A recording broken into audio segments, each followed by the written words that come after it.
Bueno, buenos días a todas y todos. Pues estamos iniciando con nuestra segunda sesión en este módulo o curso de las acciones puntuales para la prevención de la mortalidad materna. Y pues el día de hoy vamos a abordar la sesión del plan de seguridad. Yo soy la maestra María Alejandra Hernández Maldonado, trabajo en el Centro Nacional de Equidad y Género y Salud Reproductiva,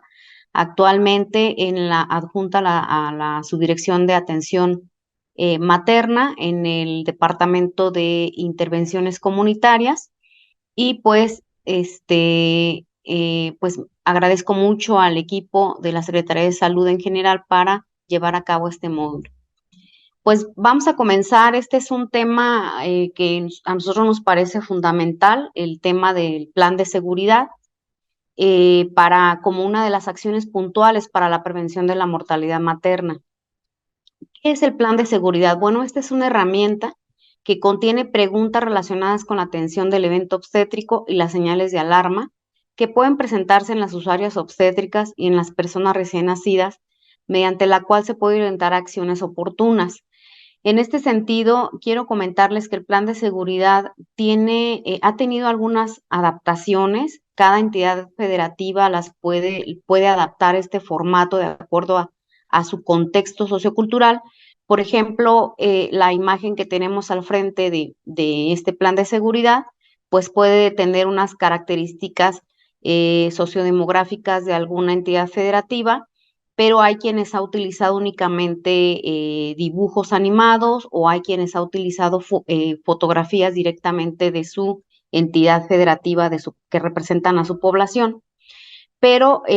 prácticamente todos los planes de seguridad en la entidad rescatan las preguntas centrales y principalmente el objetivo que tiene el plan de seguridad durante las acciones de prevención de la mortalidad materna. Entonces, este plan de seguridad surgió en el 2009 en el Centro Nacional, y a partir de ahí es que se ha ido trabajando en todas las entidades federativas. Y si ustedes se dan cuenta, pues contiene algunas preguntas que ahorita vamos a revisar, y sobre todo contiene las señales de alarma obstétricas, diferenciadas por el tipo de atención al lugar al que tendría que acudir la usuaria en caso de presentarlas. Y recientemente, no tendrá mucho, tal vez 2016, se agregaron las señales de alarma en la persona recién nacida. Y la idea es que en todo el tríptico aparezca también la línea 800 materna, que es nuestra línea de información y quejas en salud materna y perinatal. O bueno, actualmente ya es una línea que se ha replanteado un poco más hacia la orientación y en la información. El plan de seguridad tiene un marco de referencia muy amplio. Ustedes sabrán que ya conocen ampliamente el modelo, por ejemplo, de Tadeusz y Meine, que surgieron ahí a finales de los 80, principios de los 90, que es un marco en el que nos permite reflexionar, comprender y tomar en cuenta para el análisis, por ejemplo, de la mortalidad materna dentro de los comités. Es el modelo de las tres demoras. El modelo de las tres demoras, a grandes rasgos, nos habla de tres, pues ahora sí que de tres aspectos que se involucran directamente con la mortalidad materna. Una de ellas es que tiene que ver con los aspectos socioculturales, que son que forman una barrera para el acceso a los servicios. Es decir, la usuaria con aspectos socioculturales, con ciertas creencias, mitos, tabúes en relación con la atención médica, en relación con el embarazo, con el propio proceso de embarazo, e inclusive aspectos que tienen que ver con la autonomía o no de su cuerpo, hace que la usuaria no tome rápidamente la decisión o demore en la decisión para recibir una atención médica o una atención institucional de su embarazo. Aquí también están involucrados aspectos socioeconómicos en esta primera demora, que hace que pues la usuaria no pueda acudir a los servicios, o que hace que la usuaria tenga pues esta dificultad o prefiera, por el hecho de no tener dinero, prefiera ni siquiera buscar la atención médica. La segunda demora tiene que ver con el cómo llegar al servicio de salud. Es decir, aunque ya tomó la decisión en sí acudir a un servicio de salud porque está teniendo alguna señal de alarma, el aspecto económico, la falta de transporte, la falta de acceso en las vías de comunicación para llegar a un servicio de salud vuelven a presentarse como una barrera y en este sentido del modelo forma parte de la segunda demora para la prevención de una muerte materna o para que una muerte materna no suceda. La tercera demora es prácticamente un asunto ya institucional completamente, es decir, que tiene que ver con la falta de personal, con la falta de, es decir, la plantilla incompleta, insumos incompletos o algún otro aspecto relacionado con la institución ya como tal para brindar un servicio que pueda atender oportunamente un embarazo o una urgencia obstétrica. Entonces, estas tres demoras han sido ampliamente conocidas, seguramente ustedes ya las han leído, las han visto, las han analizado, y principalmente Tadeusz y Meine en los 90 hicieron un análisis en donde principalmente la primer demora pareciera que no solamente es una demora así común y sencilla, sino que al mismo tiempo la primer demora tiene como que tres pasos fundamentales y ellos mencionan la importancia de hacer procesos relacionados con la atención de los aspectos socioculturales y el aspecto relacionado con las redes sociales de apoyo que puedan darse alrededor del embarazo y con la forma en la que se puedan trasladar al hospital. Es decir, solventar aspectos relacionados con este traslado. Entonces, nosotros en el Centro Nacional lo hemos traducido en acciones de educación, de promoción o de intervenciones comunitarias, como en este caso la del plan de seguridad, que puede ayudar a, a que el personal de salud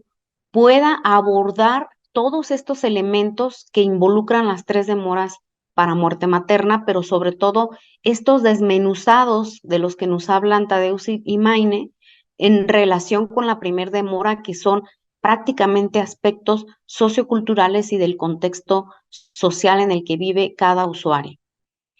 Y bueno, otro de los marcos de referencia importantes que yo les quise colocar aquí,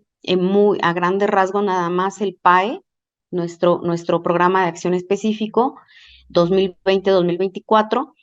que si bien tiene varias estrategias, pero quise aquí colocar las de intervenciones de información, educación y comunicación, en donde además se busque la participación corresponsable de la pareja y el acompañamiento, es decir, de alguien más que acompañe a la usuaria durante las consultas o durante la atención prenatal. Y, por ejemplo, pues hacer acciones de información y promoción de la salud. De esto nos habla mucho nuestro PAE vigente. Y por otro lado está la norma oficial 007-2016, que nos habla de tres numerales importantes. Uno es la atención prenatal y ahí nos habla de las acciones relacionadas con el plan de seguridad. La otra es la de las consultas subsecuentes, en donde se vuelve a reforzar la información del plan de seguridad. Pero no solamente es así el plan de seguridad, sino pues todo lo que implica el plan de seguridad, que ahorita lo vamos a ver, que es una conversación que nos permita una escucha activa por parte de las usuarias y de sus familiares para que se logre el involucramiento y la corresponsabilidad. Y el numeral 5.11.1.2, que es el de promoción de la salud y que también nos conlleva a hacer acciones de promoción, de educación, y que en ella se puede utilizar también la herramienta de este plan de seguridad. Y bueno, otros marcos de referencia muy importantes, pues es la Ley General de Salud y por ejemplo, la Comisión Nacional de Derechos Humanos, que la institución como tal y el documento de la Ley General de Salud, pues en ambos aspectos se habla de la importancia de hacer acciones de educación, de comunicación, de interculturalidad, por ejemplo, para que se logre realmente una adecuada salud para las usuarias relacionadas con el embarazo, el parto o el puerperio. ¿Cuándo se elabora el plan de seguridad? ¿Y quién lo elabora? Bueno, en el Centro Nacional consideramos que el plan de seguridad se debe de elaborar durante la primera consulta, en las consultas subsecuentes de atención prenatal y de puerperio, durante las sesiones educativas de promoción de la salud materna y perinatal y durante las visitas domiciliarias. Para esto lo puede elaborar pues personal de salud en general, es decir, ya sea la médica o médico que esté atendiendo directamente a la usuaria, el personal de enfermería, el personal de trabajo social, personas que practican la partería tradicional y o profesional, y las personas acompañantes, como por ejemplo pueden ser las madrinas o padrinos comunitarios, pero aquí es bien importante que este personal que elabora el plan de seguridad tiene que estar capacitado en la elaboración del plan de seguridad, sobre todo de las señales de alarma obstétricas, muy claro esta información, y sobre todo en los sitios a los que tendría que acudir la usuaria en caso de identificar una señal de alarma obstétrica. Porque si no tenemos esta información por parte de quien está elaborando el plan de seguridad, pues no va a haber una retroalimentación oportuna, una conversación constructiva, una conversación que eduque, que permita quitar mitos, ideas, creencias o desmitificar algunos conocimientos que tenga la usuaria, y pues no va a tener mucho impacto que se elabore un plan de seguridad. Por otro lado, pues aquí en la primer viñeta que tengo de cuándo se elabora el plan, es muy claro que es durante la primera y luego durante las subsecuentes, involucrado el puerperio, porque en ocasiones también hemos identificado que el plan de seguridad solamente se elabora una vez y no se vuelve a abordar durante todo el proceso de embarazo y puerperio. Y pues sabemos que las señales de alarma pueden presentarse en cualquier momento, pero más allá de las señales de alarma, también el contexto sociocultural, el contexto en el que vive la usuaria, también puede modificarse durante el embarazo, y por eso es importante elaborarlo las veces que sean necesarias, pero por lo menos durante la primera consulta y al menos una de las subsecuentes y una durante el puerperio. Por lo menos serían esas las necesarias. El plan de seguridad se registra, tenemos varios documentos donde podemos registrarlo, pero de manera oficial contamos con los formatos que nos brinda la Dirección General de Información en Salud, y que una de ellas es la Tarjeta de Atención Integral del Embarazo, Puerperio y Periodo de Lactancia, la SIMBA-SIS 38P, en donde aquí podemos ver en la imagen cómo tenemos justamente la fecha probable de parto, enseguida está la del plan de seguridad, abajo está la fecha en la que se elabora de manera inicial el plan de seguridad y posteriormente la fecha de reforzamiento, es decir, ahí vamos a anotar las fechas en las que se va a hablar del plan de seguridad de manera subsecuente, en las consultas subsecuentes, en las de puerperio, pero que vienen siendo orientaciones de reforzamiento.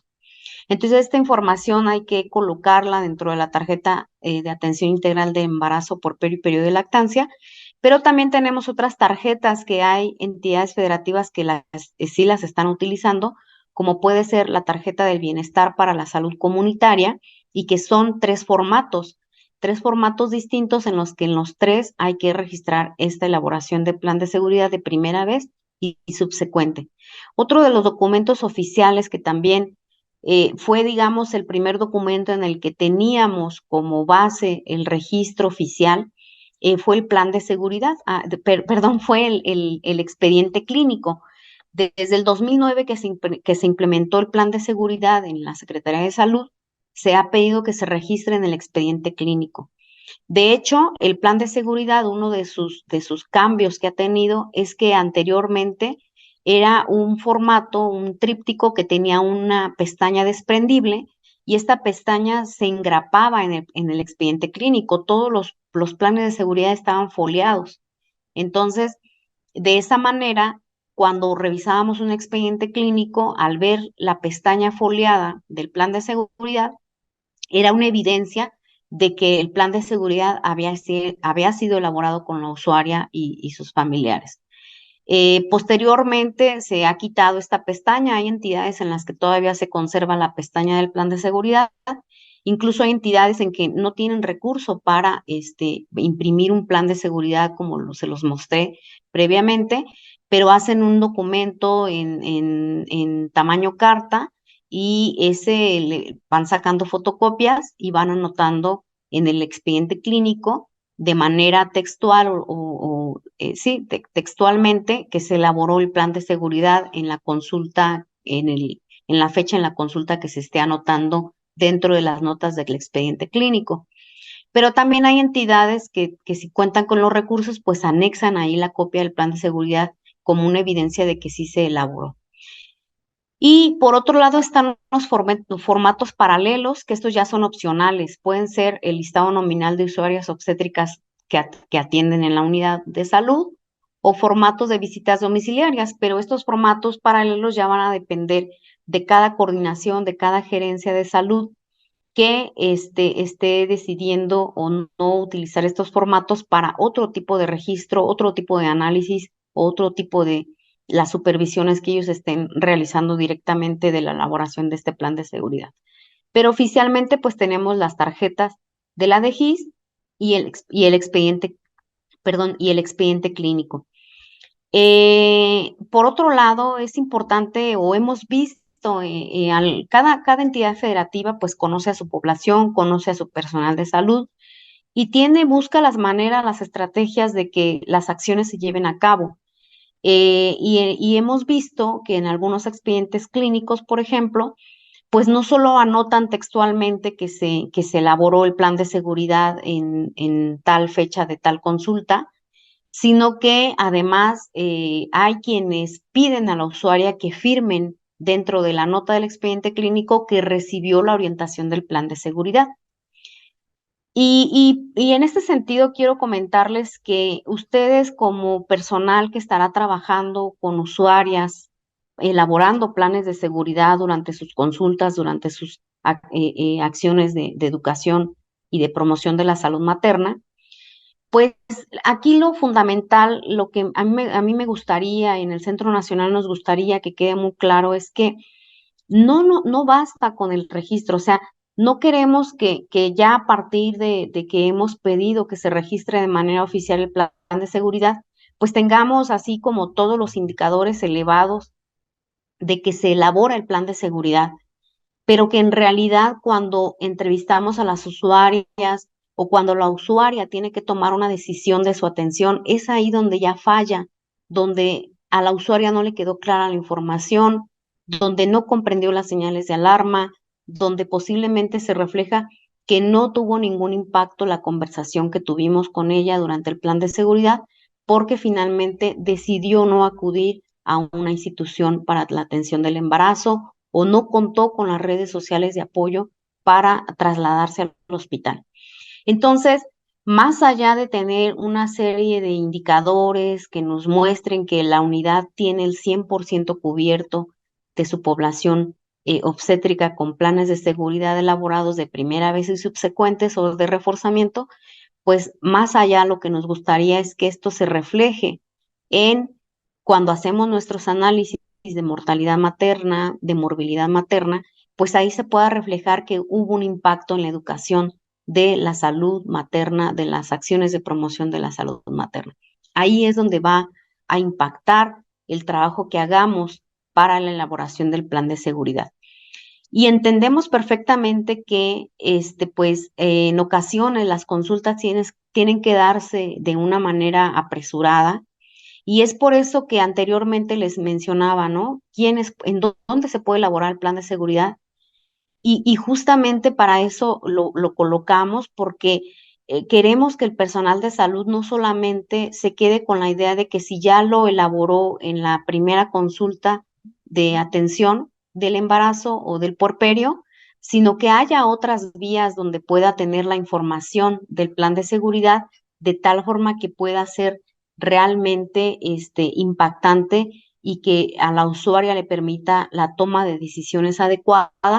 que se relaciona con esta primer demora que ya mencionábamos del modelo de Maine. Entonces, bueno, ¿cuáles son los alcances del plan de seguridad? Los alcances que nosotros observamos que puede tener la elaboración correcta de un plan de seguridad es promover la corresponsabilidad entre el personal de salud, las usuarias obstétricas y sus familias, reflexionar ante las circunstancias particulares que pueden generar barreras para la atención médica, reforzar el conocimiento de las señales de alarma obstétrica, desmitificando, por ejemplo, esto relacionado con los achaques o con qué es normal, ¿no?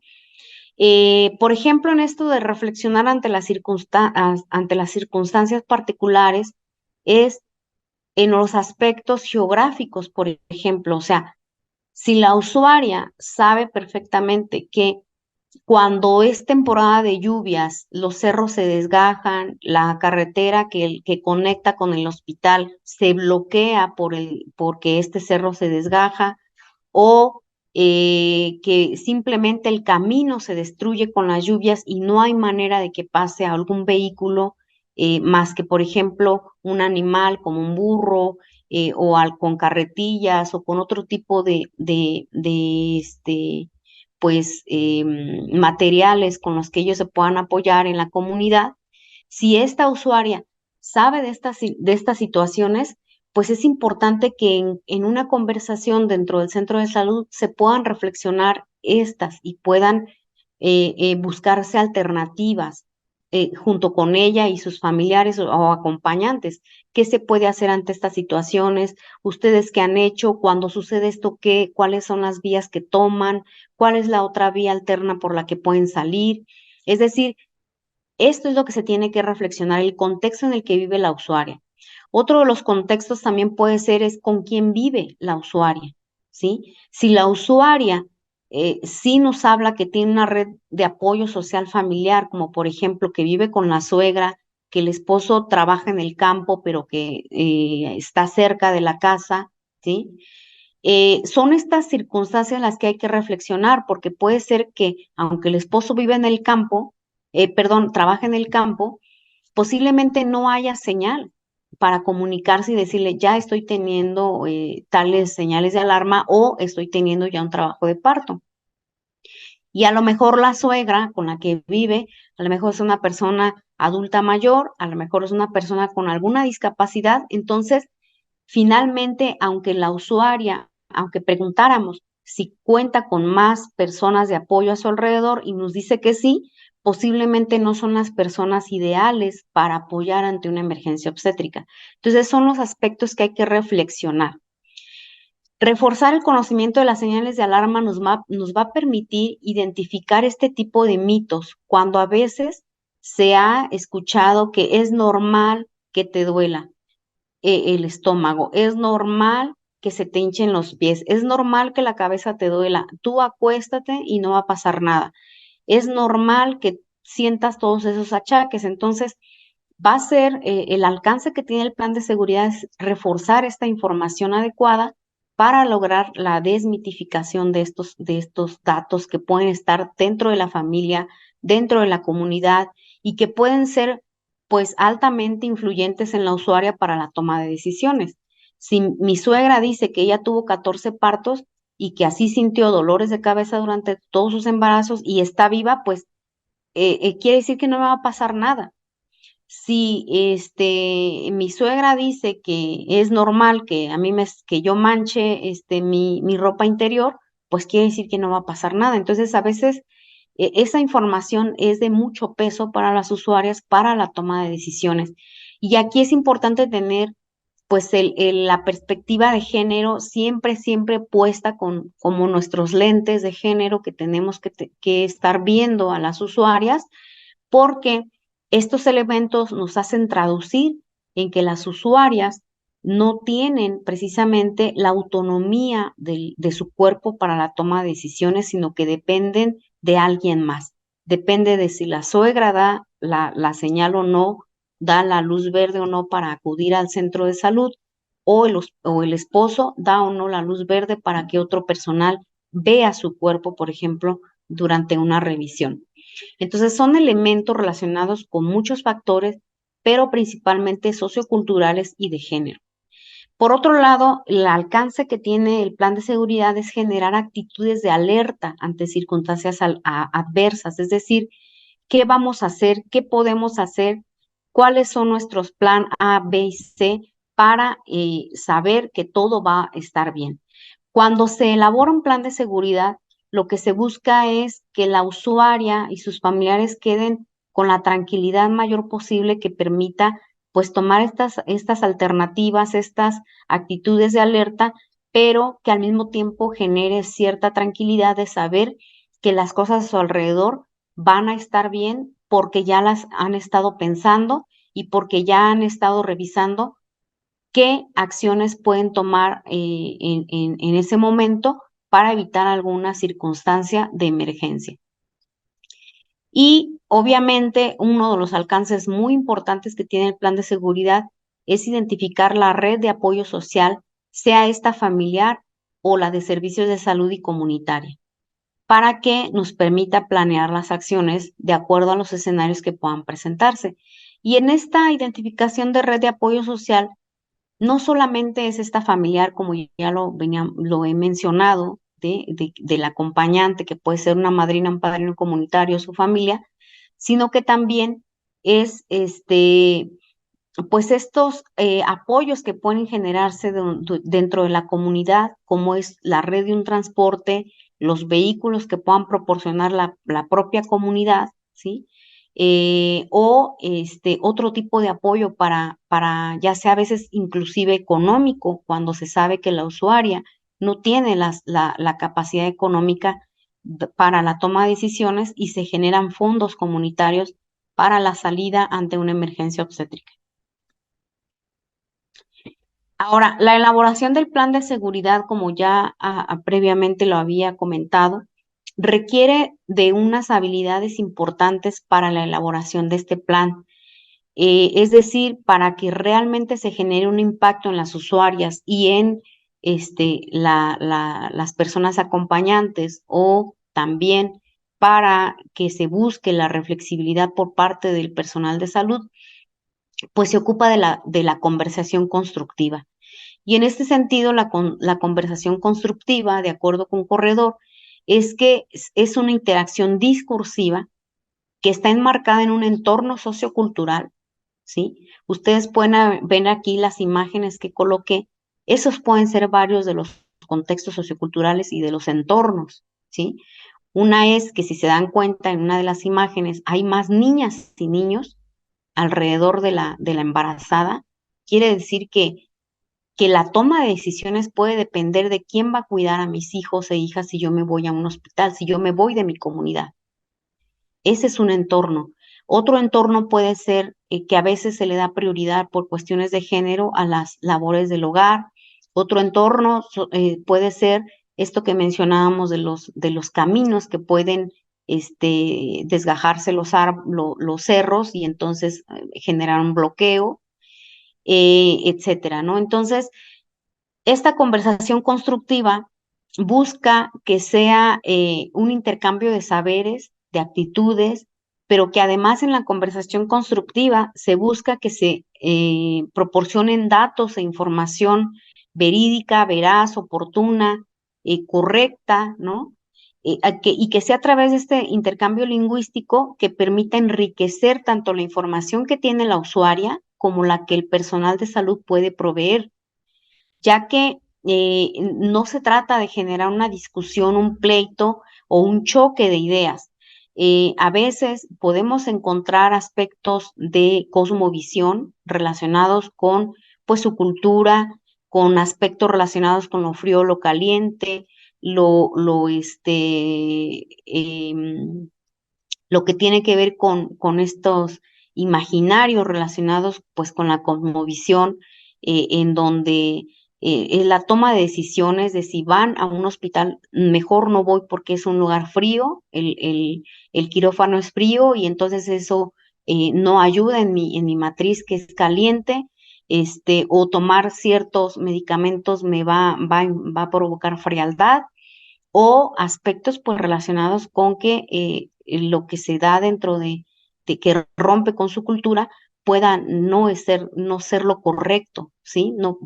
pueda estar infringiendo con sus aspectos socioculturales y sus creencias. Entonces, no se trata de que durante la elaboración del plan de seguridad se genere solamente, sobre todo que no sea una conversación direccional, que solo sea de la persona que se identifica como sabedor de la información, que es el personal de salud, y no solamente vacíe la información en la usuaria, sino que se busque esta conversación en la que además no haya esta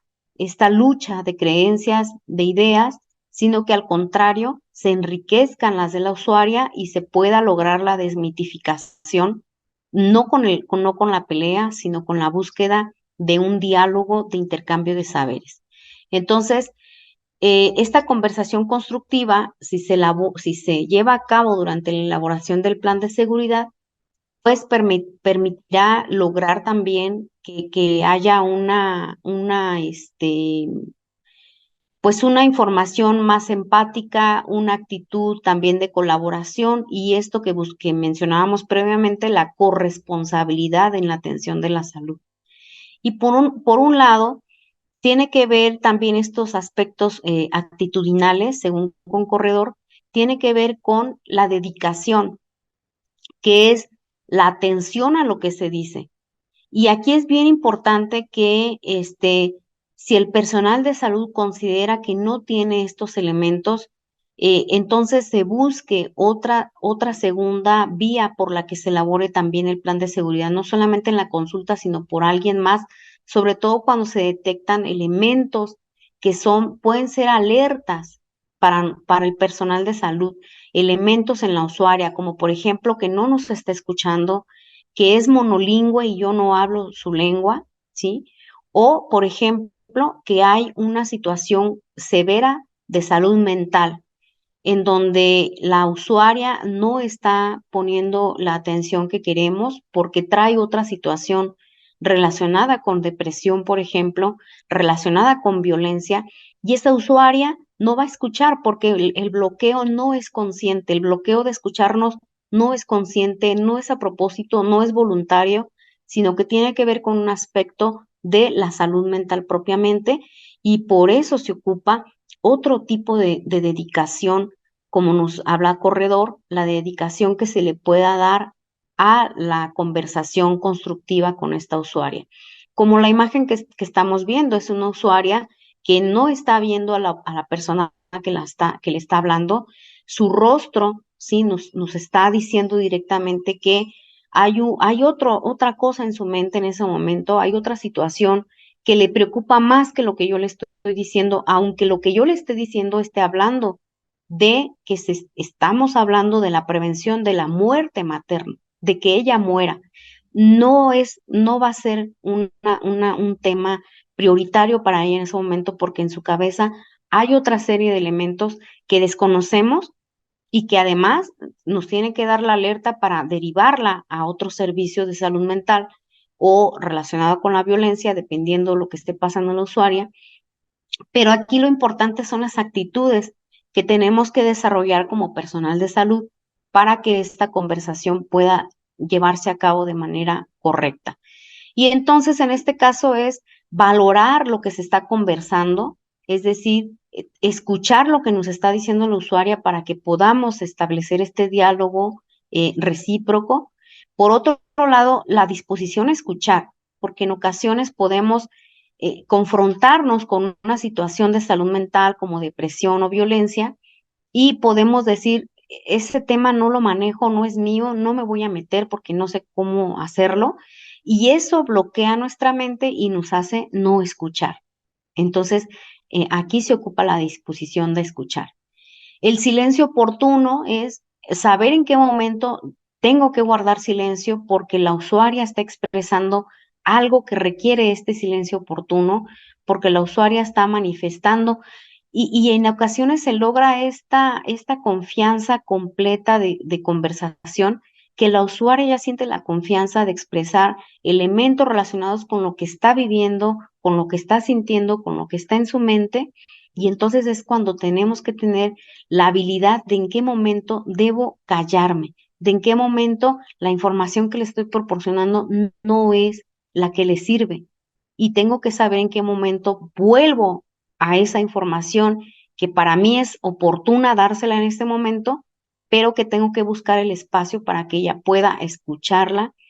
y que pueda realmente participar de la conversación.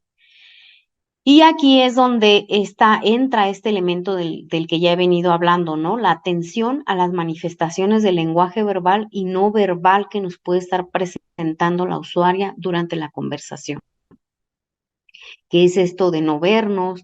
estar en otro lado, su mente, su mirada está en otro lado, su aspecto físico nos puede también decir mucho, y más si vemos pues lesiones que nos manifiesten violencia física, pues también habla de otro tipo de lenguaje no verbal. Y un aspecto importante es también tener en mente que no siempre tenemos la razón, ¿sí? No siempre creemos que lo que nosotros consideramos adecuado es lo adecuado para las usuarias. A veces nos hemos dado cuenta que cuando hablamos de, pues llega al hospital, regrese a su casa, todavía no es tiempo, todavía no tiene trabajo de parto, regrese en 2 horas, váyase a su casa. Y cuando damos esa instrucción, podemos estar en nuestros zapatos y decir, pues es que para mí regresarme a mi casa es porque me hago 10 minutos, porque tengo un carro y me hago 10 minutos, puedo descansar un rato en mi casa y regresar otra vez en 10 minutos al hospital. Y ya descansé hora y media en mi casa. Pero ese es el contexto de quien está hablando de la información. Y para decirle a una usuaria que vive a 6 horas del hospital y que le fue muy difícil ir al hospital,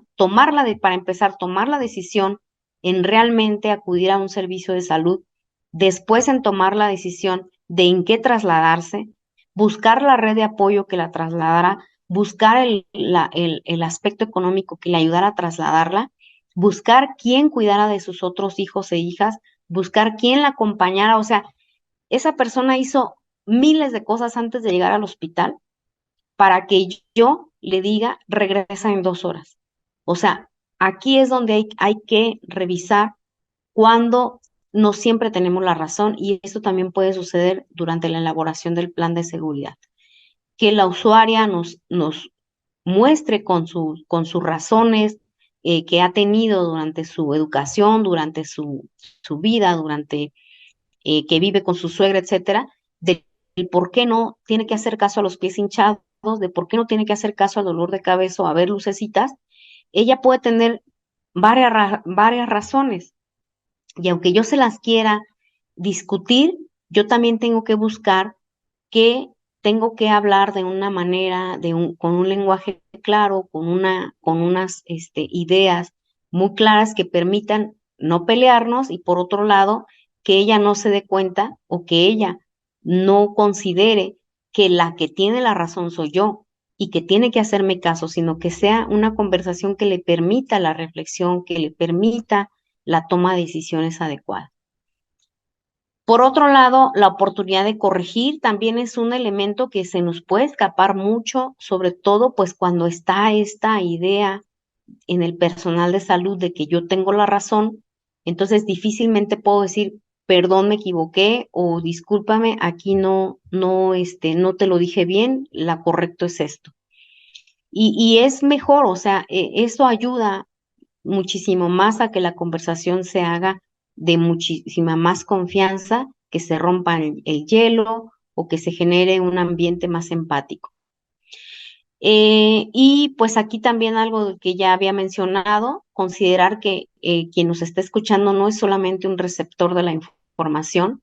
sino que lo que buscamos es que sea protagonista y el conversador principal de los elementos que estamos hablando con el plan de seguridad, pero sobre todo protagonista activo o activa, que va a permitir pues la toma de acciones importantes y que va a permitir el actuar oportuno ante una emergencia obstétrica.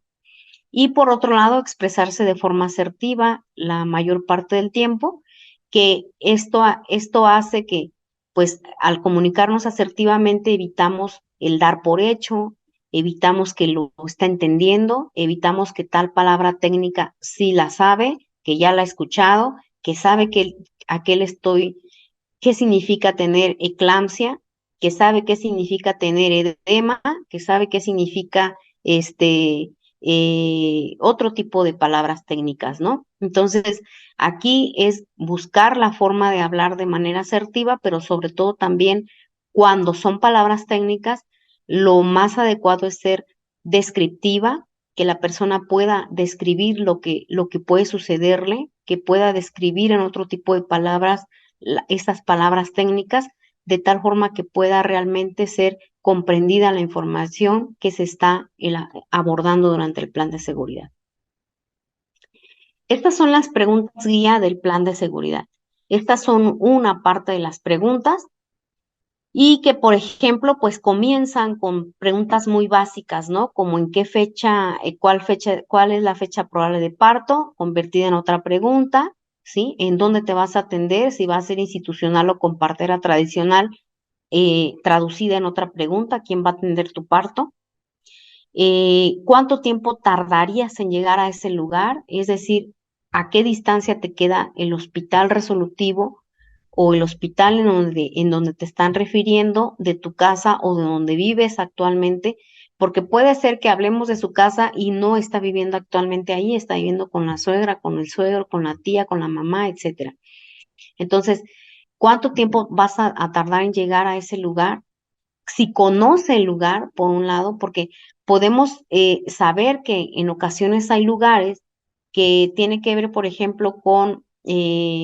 hospitales que tienen un acceso de urgencias general y un acceso de urgencias obstétricas. Hasta esos elementos hay que explorar para que la usuaria realmente reflexione la importancia de conocer el hospital al que tiene que acudir y sobre todo si ese hospital o si ese lugar lo conoce, quién la va a trasladar, ¿sí? Y además de quién la va a acompañar durante ese momento.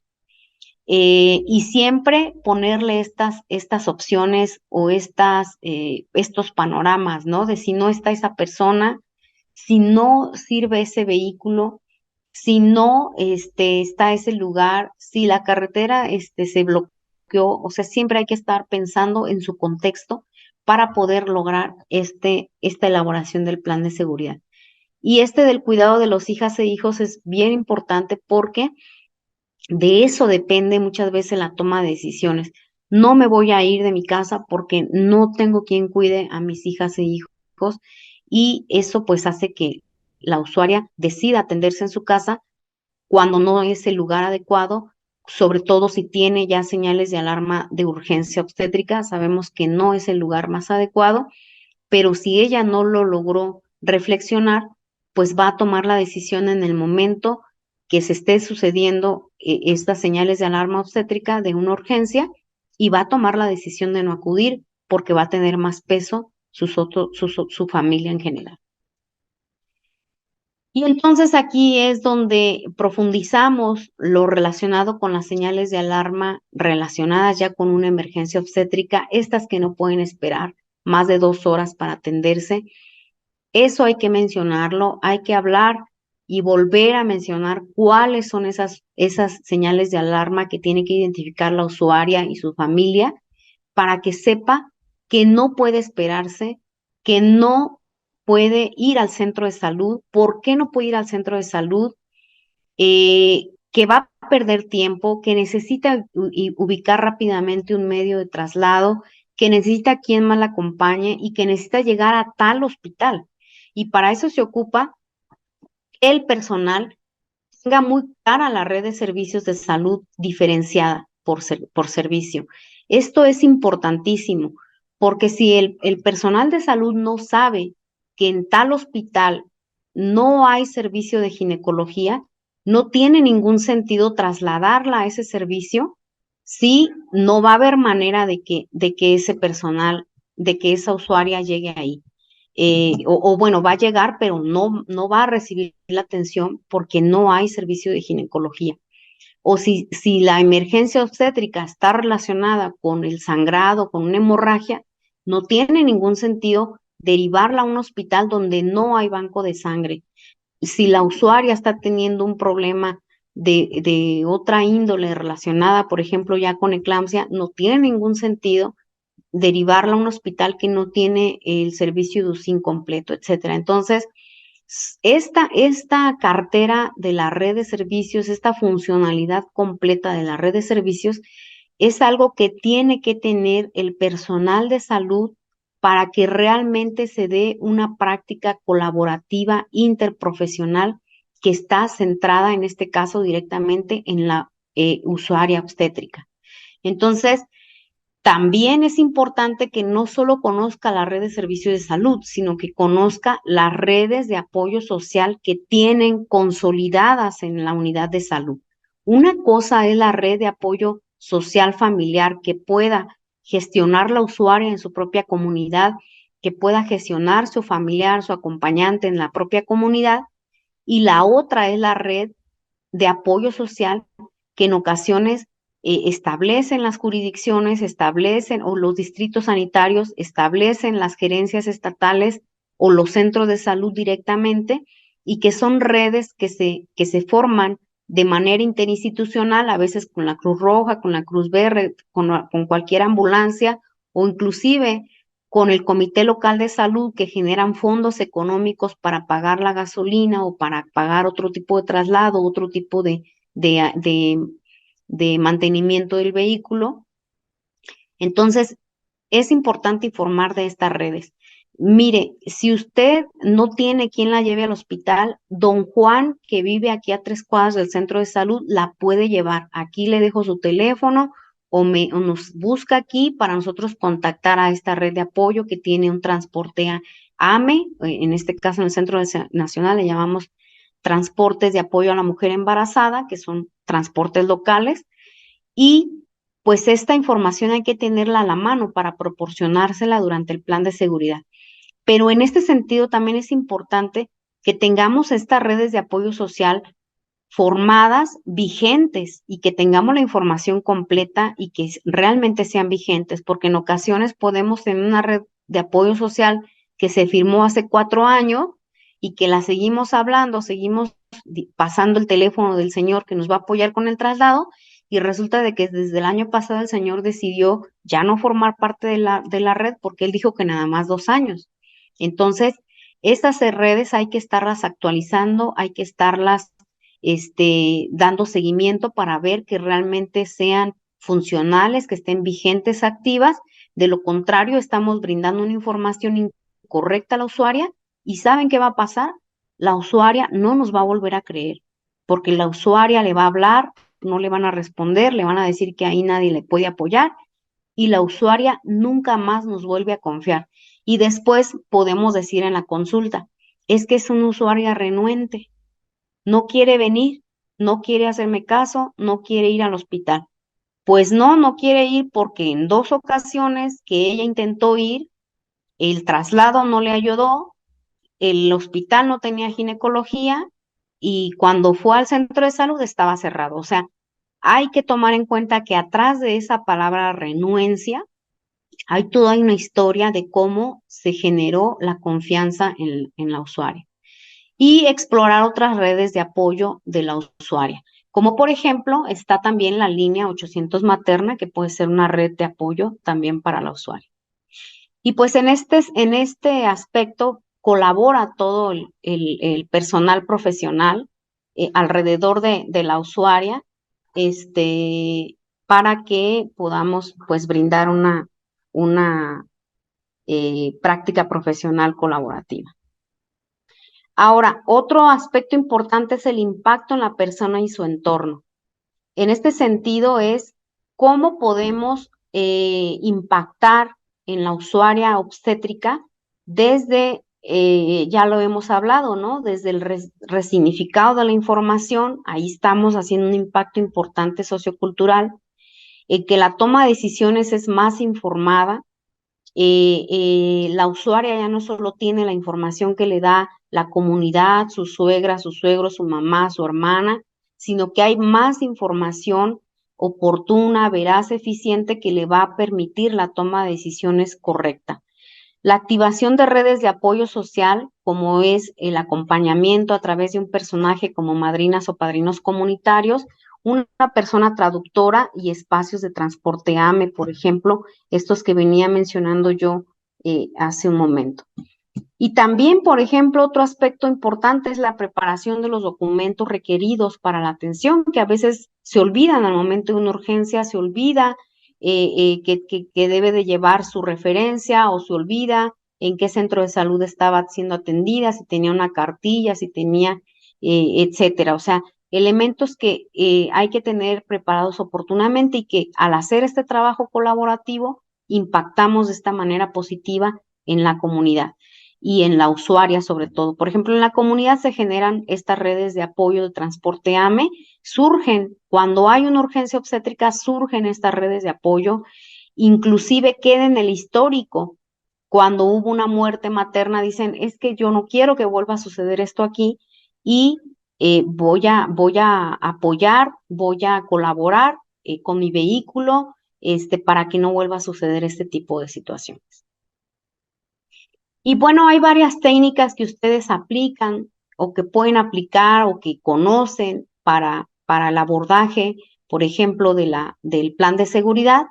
y que puede ser, por un lado, esta conversación constructiva, que puede ser durante la consulta o un espacio adecuado ya para la conversación directa. Círculos de conversación, que es cuando reunimos a todas las usuarias o a varias usuarias con sus familiares o solamente a la usuaria y sus familiares o acompañantes. Sesiones educativas o a través de un sociodrama también puede ser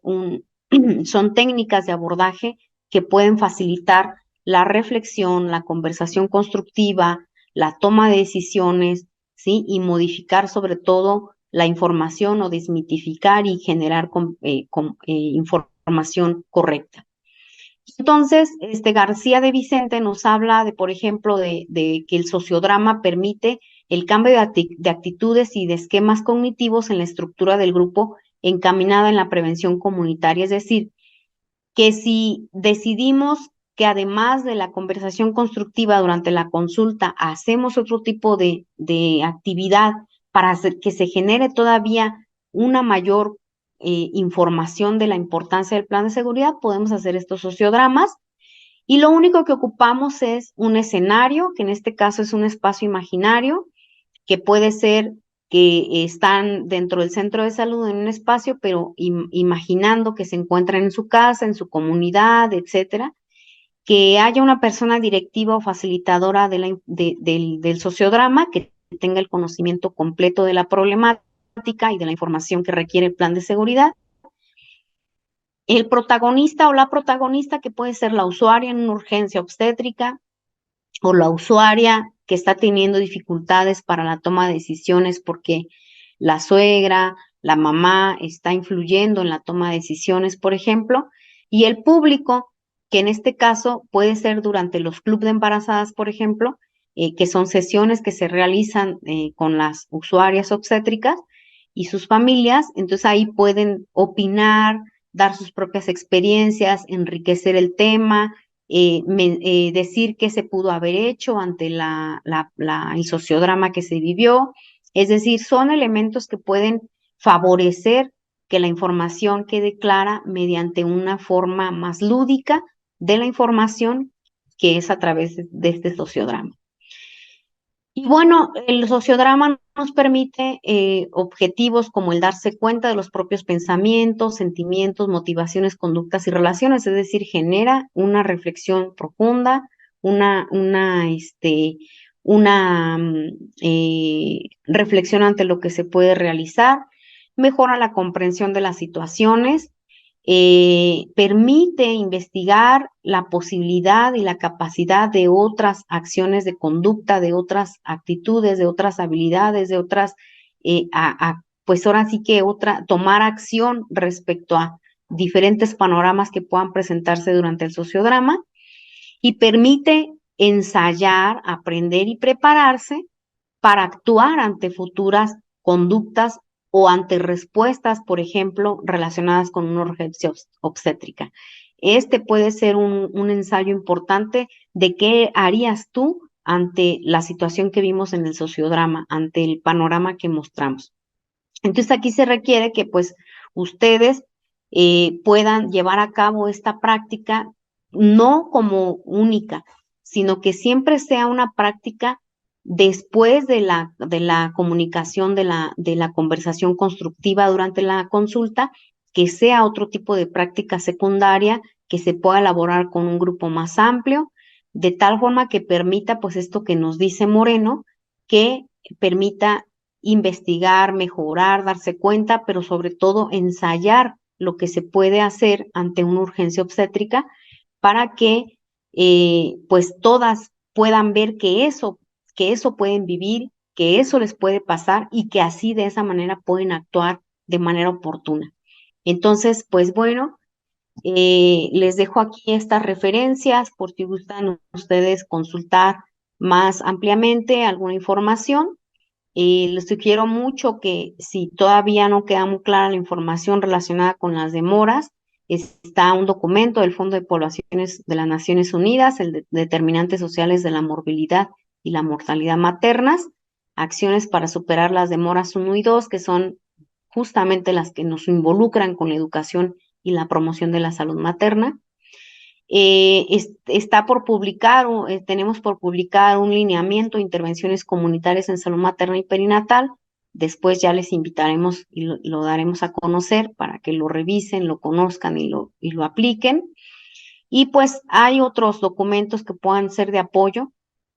para que ustedes pues desarrollen acciones puntuales para prevenir la mortalidad materna y perinatal. Les agradezco mucho su atención. Espero que esta información sea oportuna para que ustedes puedan llevarla a la práctica dentro de su práctica diaria, dentro de su quehacer